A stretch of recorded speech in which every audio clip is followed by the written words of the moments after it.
This is a collection of collections. It's a true history of racing in the automotive industry. If you go to the Indianapolis Museum, you see Indy cars.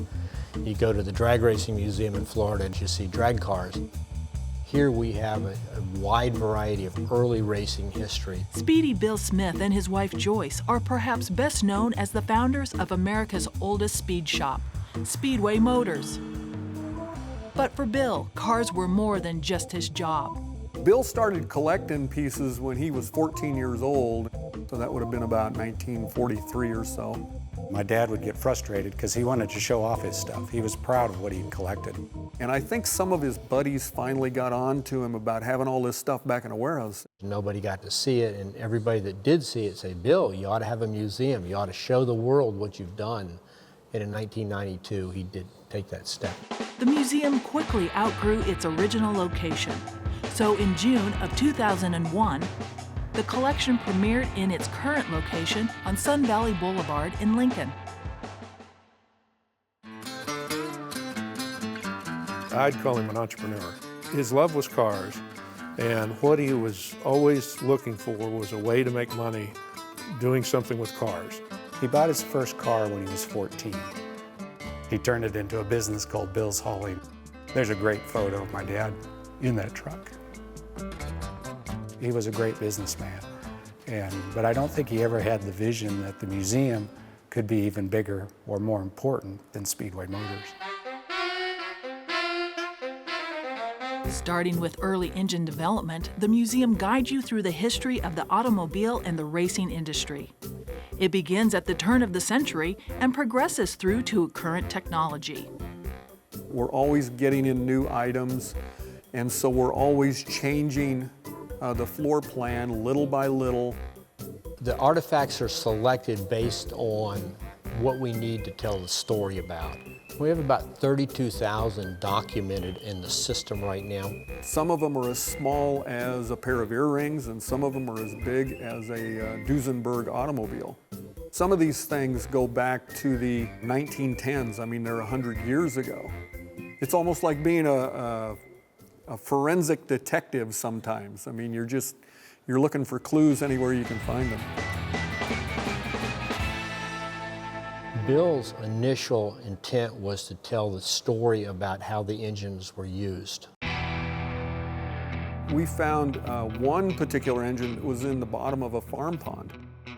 So these things don't come into the museum all the time all nice and shiny. We have a shop, and they actually do the restoration of the engines. We do complete engine displays. We build our own displays in-house. We have some great employees that are very artistic. They would take my dad's vision and turn it into reality. And his whole idea behind that was try to make it look like a work of art so that even someone that isn't interested in anything automotive would look at that and say, that's beautiful. Part of the thing that makes this museum unique is the breadth of offering.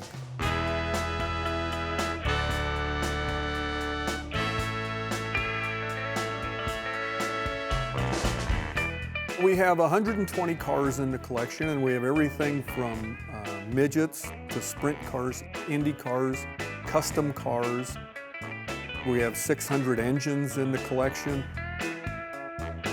But the collection doesn't just showcase cars and engines. We have about 500 lunch boxes on display, about 800 pedal cars, just different little artifacts from different people's careers. There's 3 cars that represent the 1960s custom car craze. We've got the George Barris Outlaw, there's the Red Baron that was built in 1968, and then the Boot Hill Express, which is actually our oldest artifact in the museum. It's based on an 1850 Cunningham horse-drawn hearse. It was actually originally used to carry James Younger's body to the Boot Hill when he was killed, part of the James Gang. You look at those 3 cars, and it's obvious that the 60s had all the best drugs. I mean, you just can't think up stuff like that without some chemical stimulants of some kind. Preston Tucker was a very interesting individual. Tucker wanted something new and revolutionary, so he designed the Tucker Torpedo. Only 51 Tuckers were ever built. It was a very space-age looking car for the time. It had the center headlight in it, very aerodynamic. His rear engine, which was very revolutionary for the day. The center headlight actually turned with the front wheels. You literally could see around corners at night.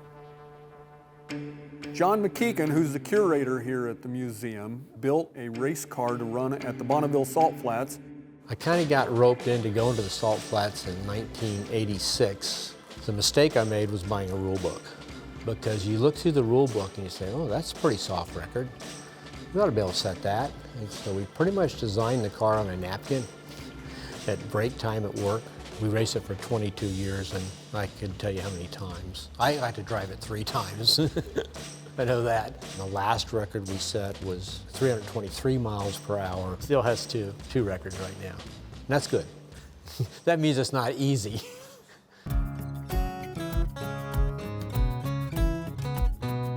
The museum, it evolved over time. We just didn't open the door and here it is.